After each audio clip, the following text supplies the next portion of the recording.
আসসালামু আলাইকুম। শীতকালে গোসল করা খুব কঠিন কাজগুলোর মধ্যে একটা। ঠিক না বলেন?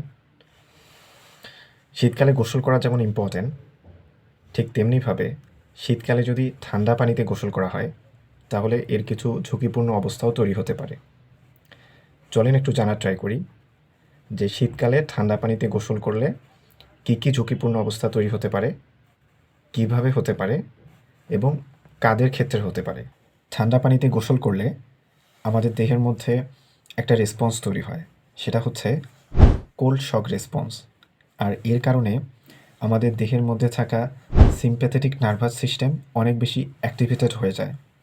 আর এই সিম্প্যাথেটিক নার্ভাস সিস্টেমের অ্যাক্টিভেশনের কারণে আমাদের ট্যাকিকার্ডিয়া হতে পারে, অর্থাৎ হার্টবিট অনেক বেড়ে যেতে পারে, পেরিফেরাল ভ্যাসোকনস্ট্রিকশন হতে পারে।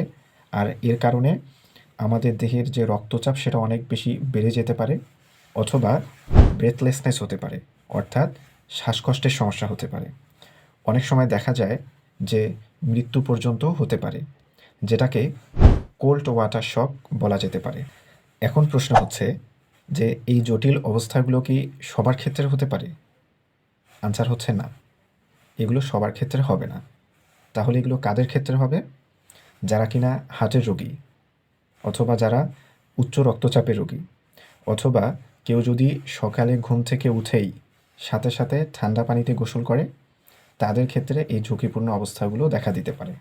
এই জটিল অবস্থাগুলো যেন না হয়, সেজন্য শীতকালে গোসল করার সময় আগে হাত এবং পায়ের যে পোর্শনগুলো রয়েছে সেগুলো ভিজিয়ে নিতে হবে, তারপর মাথায় পানি ঢালতে হবে।